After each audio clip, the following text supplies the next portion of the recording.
Karanggeneng menjabat kepala desa mulai tahun 2013 sampai dengan 2019.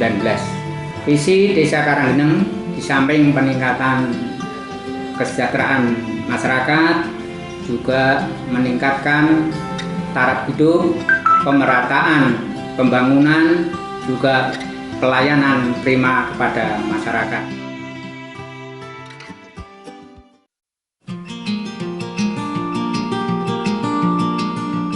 Karanggeneng adalah desa yang terletak di Kecamatan Boyolali, berbatasan langsung dengan Desa Kiringan untuk sebelah barat, Desa Kragilan Mojosongo untuk sebelah timur, Desa Banaran untuk sebelah selatan, dan Desa Mudal untuk sebelah utara.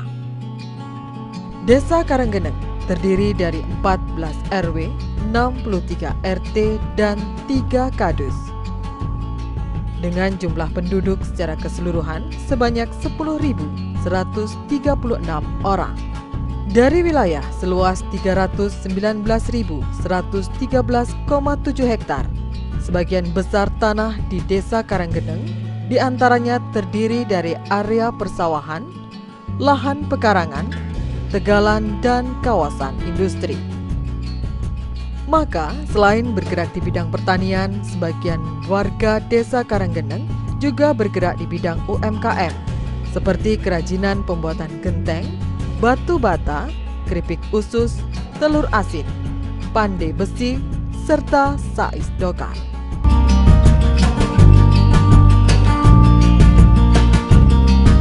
Sebagian besar warga Karanggeneng menggantungkan hidupnya dari membuat kerajinan genteng dan batu bata.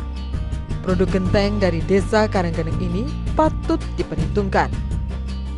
Tidak hanya mencukupi kebutuhan genteng untuk pasar lokal, genteng produk Desa Karanggeneng bahkan sudah merambah pasar-pasar luar kota dan mancanegara, Timur Tengah.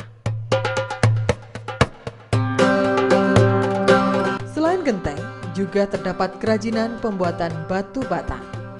Kini, para perajin genteng dan batu bata di desa ini masih terkendala modal jika mendapatkan pesanan dalam partai besar. Di Desa Karanggeneng juga ada pembuatan keripik usus, yakni keripik usus karya Pak Raizun alias Pak Midun dan keluarganya. Keripik usus asal Karanggeneng ini lain dengan keripik usus pada umumnya. Utamanya soal rasa, pilihan bahan, racikan dan takaran bumbu yang diolah tangan dingin Pak Midun.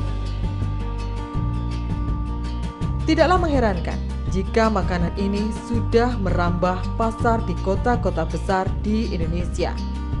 Apalagi jika pada bulan puasa, Pak Midun kewalahan menerima pesanan karena bisa memproduksi keripik usus crispy sebanyak 1 kuintal 60 kg. Dari jumlah produksi biasanya yang hanya 20-30 kg setiap harinya. Selain keripik usus, di bidang makanan, Desa Karanggeneng juga memiliki UMKM telur asin.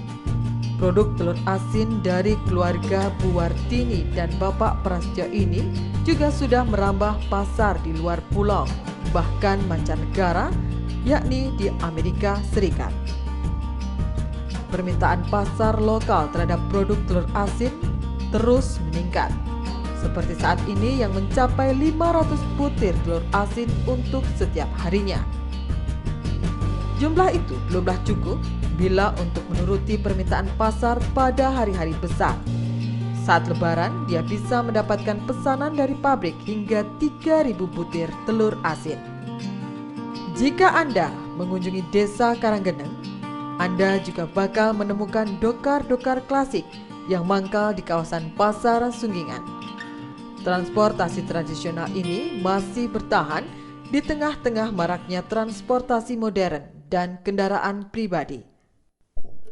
Dengan tarif yang relatif murah antara 10 hingga 15 ribu rupiah, Anda bisa menggunakan layanan transportasi tradisional ini untuk mengunjungi beberapa tempat di Boyolali. Keberadaan dokar di Karanggeneng juga memiliki potensi untuk menambah daya tarik wisatawan di Boyolali. Saat ini, masih terkendala dengan surat-surat dan tempat mangkal yang seringkali bermasalah dengan pihak lain. Di Desa Karanggeneng juga ada perajin besi atau yang biasa disebut dengan pandai besi yang membuat alat-alat pertanian. Adalah Pak Sukimin. Ya, alat-alat pertanian yang dibuat Pak Sukimin tersebut saat ini masih mencukupi kebutuhan di Pasar Boyolali. Selain itu, Pak Sukimin juga menerima pesanan dari luar kota. Untuk memenuhi kebutuhan air pertanian, utamanya saat kemarau panjang, pemerintah Kabupaten Boyolali juga menggelontorkan dana untuk pembuatan embung. Embung tersebut rencananya dapat digunakan untuk memenuhi kebutuhan air pertanian di 2 desa sekaligus.